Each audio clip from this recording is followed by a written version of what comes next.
Hello folks, this is Aitan Ajha from inspiredtorise.com. Welcome back to the channel. It's been quite some time and recently because of the lockdowns and so much staying at home, my mental health had definitely taken a huge break from making videos, but I'm back right now and we are going to talk about the Asus ROG Phone 5. We have already done a detailed Hindi review video on our Hindi channel Inspire to Hindi. So everybody who's joining us from around the world on Inspire to Rise, welcome back.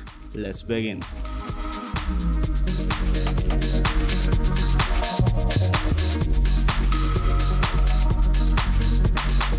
So guys, the ROG phone was always meant to represent what a no-holds-barred gaming phone could look like. Over the years that gave us some ridiculous industrial designs, and now they have started to tone that aesthetic to make it appealing to people from all walks of life.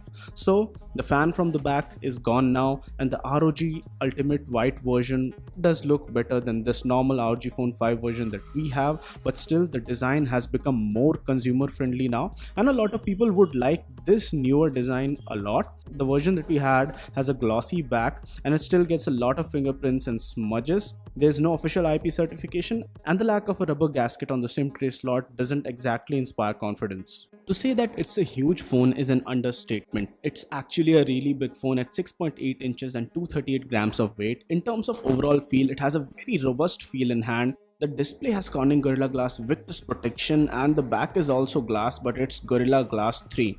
This device has an aluminum frame, and on the top it has a noise cancellation microphone. And if we talk about the weak points, it definitely has a very weak point in the frame, and which is because of the newer frame design. So definitely Jerry Rig everything showed in his video how weak the design can go if you put pressure at some certain points.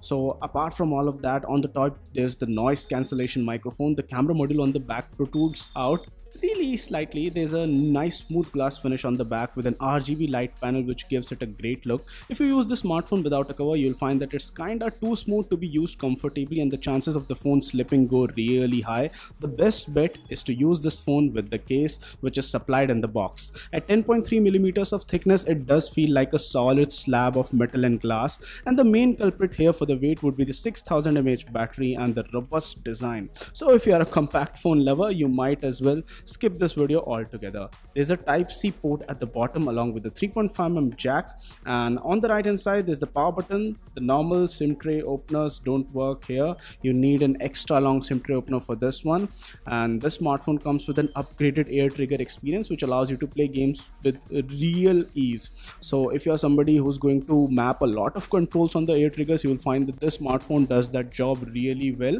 And for really hardcore gamers who are going to customize all of these options, there are so many options that noobs like me were crying when I really got this review unit. I was crying, how would I customize all of this? And there's the Aero Active Cooler as well, which allows you to reduce the surface temperature of this device by at least 4 to 5 degrees, and it helps while you're gaming for really long durations of time. If you buy the Pro version, you will find this controller in the box, but otherwise you will have to buy it separately for the normal version.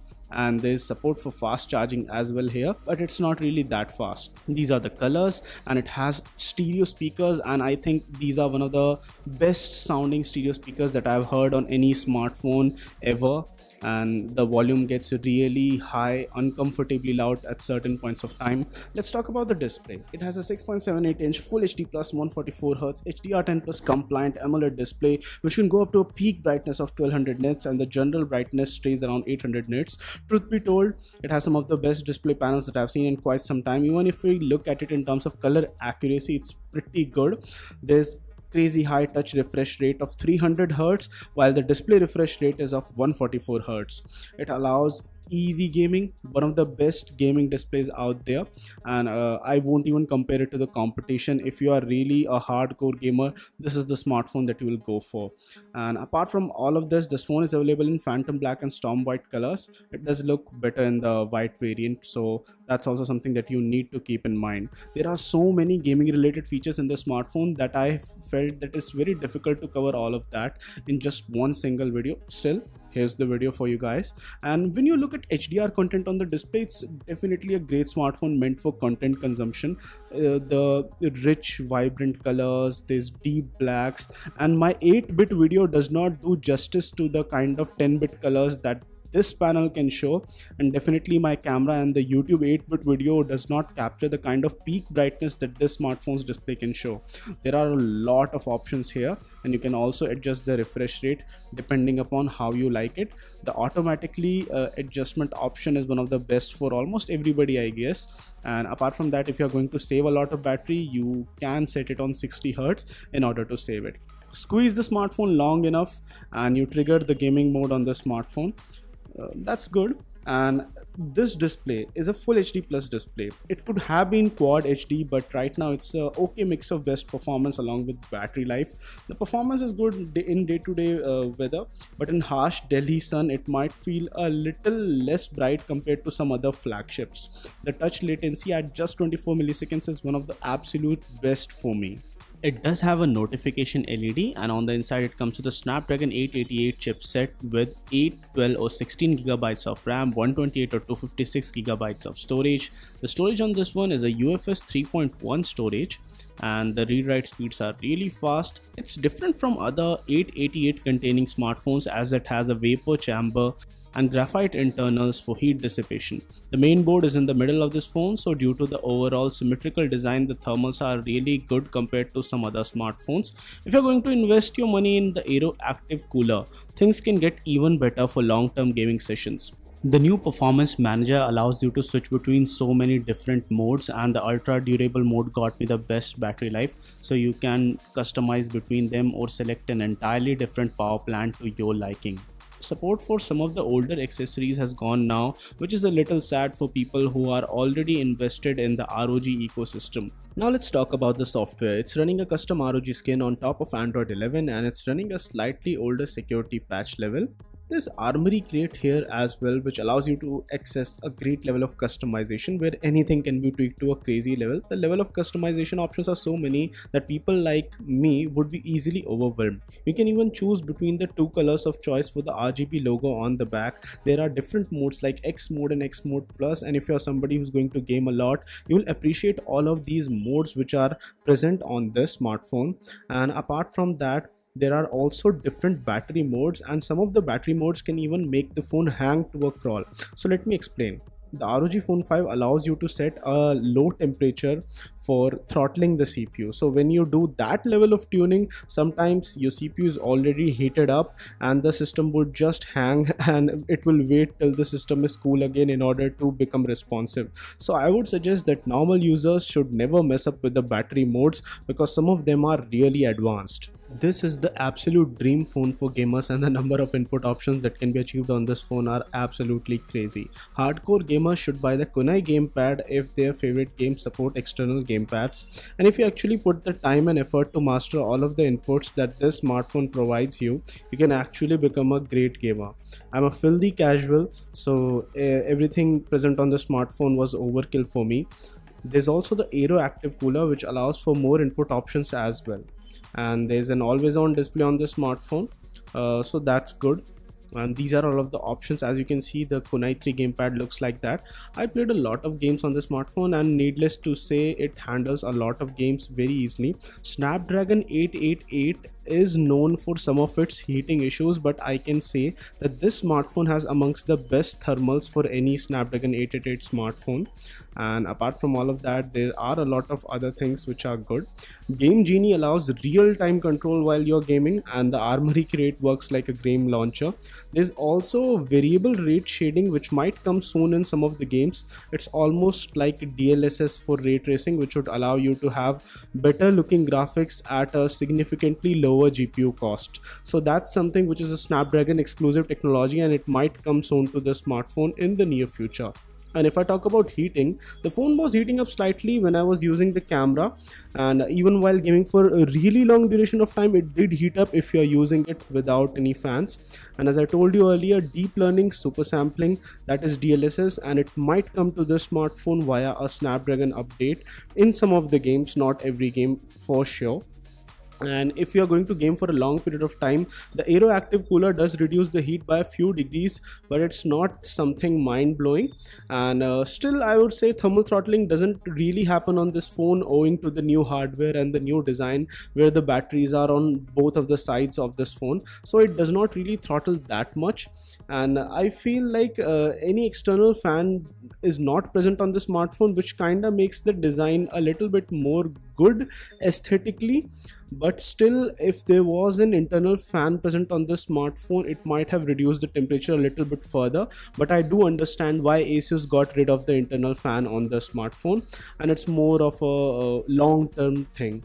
And these are all of the quick control actions in Armoury Crate, and there are so many options here to record your clips while you're gaming, so many different options to customize while gaming, that this smartphone is really overkill for somebody who won't be able to utilize all of this. And if you're just a normal casual gamer, you might not want to buy something like this. There's also a scout mode which has color inverse options so that you can easily target enemies in darker areas. So the number of things that they have put in the smartphone in order to make sure that your gameplay is better is just crazy. If we talk about connectivity, it has dual SIM support, Vio Wi-Fi, VoLTE, 5G support, Wi-Fi dual band, Wi-Fi 6E, Bluetooth 5.2, there's aptX HD support, and also adaptive Bluetooth audio support. Apart from all of this, there's GPS on the smartphone with all of the bells and whistles. It has NFC but no radio. There's a USB Type-C port on the side, which is the better USB Type-C port. It's a faster one. At the bottom, the USB Type-C port is not the faster one. And apart from all of this, I feel that even in terms of connectivity features, they have not left anything out, and it can simultaneously connect to a 2.4 GHz and a 5 GHz Wi-Fi network while being connected to the mobile networks as well. And it will choose which one, it will choose the network which has a lower latency level amongst all of these. So that's something which has been made by keeping in mind the needs of gamers. And something made me feel that 4G Plus wasn't working properly sometimes, because I wasn't getting that much speeds. And when I tested, this unit was tested few months ago, so I didn't get better speeds then. Maybe the situation has improved now with updates and 4G Plus is working better on the smartphone now. But still, there are some kinks in the software which Asus definitely needs to fix now. And now let's talk about the camera on this one. It comes with a 64 megapixel primary f1.8 PDF camera sensor with a 0.8 micrometer pixel size. It's a Sony IMX686 sensor, and there's a 13 megapixel f2.4 ultra wide sensor as well here. There's a 5 megapixel f2.0 macro sensor. This smartphone supports up to 8K video recording at 30 frames per second, and 4K video recording up to 120 frames per second, and 1080p video recording up to 240 frames per second, 720p slow motion at 480 FPS, and there's gyro EIS in videos.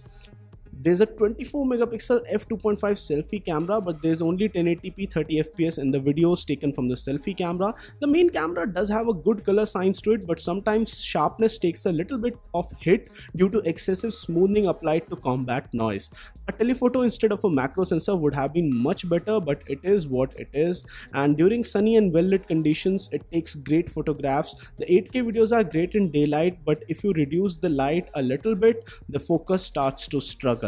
Considerable quality differences between the main camera sensor and the ultra wide camera sensor are present. There is no dedicated OIS here, and that could have been improved.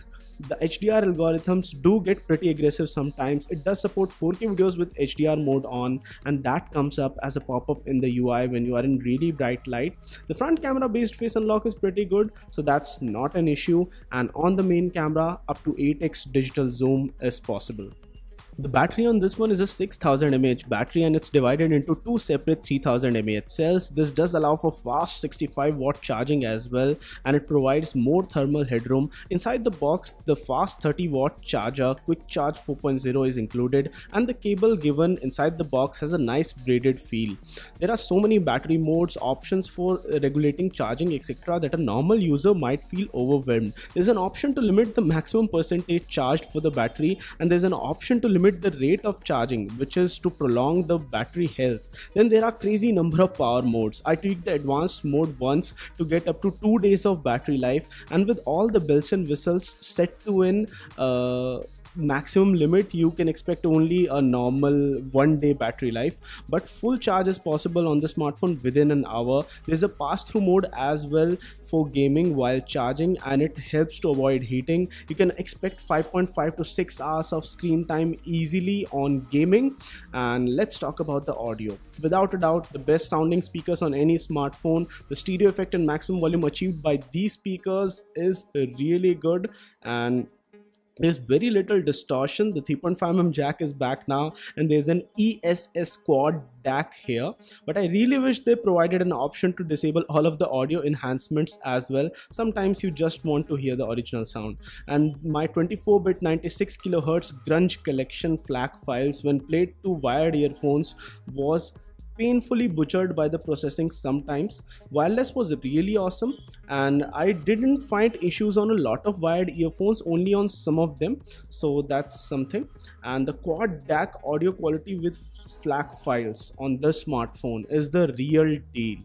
But battery was draining a little bit quicker while watching videos, but overall screen on time is something that I feel was really great. If you are going to use the smartphone just for your normal day-to-day casual stuff, you will find that this is one of the best multimedia smartphone around. And let's talk about the price and conclusion. The price of the smartphone is equivalent to any other modern flagship out there, but the n number of features and the best speaker setup on this one, a great battery life, nice display, and the existence of so many bells and whistles on this one makes the base ROG Phone 5 model actually a good deal. Several online tests show that the structural integrity is now a bit lower due to the changed design for this one. Haptics were a bit underwhelming for me, if you really think about the fact that this is a flagship smartphone, and no, there's no water resistance and there are structural issues. The heavy weight of the smartphone might put some people off. The pricing makes the base variant the best value for money deal, while other pro variants might be overkill for a lot of people. So the 128GB variant is available for a price of around 50,000 rupees, and the 12 to 56GB variant is available for a price of around 58,000 rupees. The Aeroactive cooler retails for a price of around 3,000 rupees, and the ROG Kunai 3 gamepad retails for around 10,000 rupees. And all of those accessories are worth investing in only if you are somebody who's going to just game a lot. For normal people, I would not suggest you to go out and spend so much money on this. I know the audio might not be that much polished on this video, and you might feel like beating me up. For sure, you can always beat me up, and the comments section are open to all kinds of abuses that you might want to hurl at me for my accent and for the badly executed video. And I really love it when you guys go all banana and nuts in the comment section. That's something that I personally enjoy a lot, and I really like when people abuse a lot in the comment section, because that actually increases my reach, and it's a social media 101 lesson that any publicity is good publicity. So guys, do subscribe to Inspired Rise for more awesome tech videos like this one, and in the near future I'm going to make even more botched videos like this, and I'm not going to care about what you feel about it. Do you know why? Because this is my channel, and guys, no matter what you do, stay inspired to rise. Like this video and subscribe, or absolutely nothing will happen. But hey, it'd be a lot cooler if you did.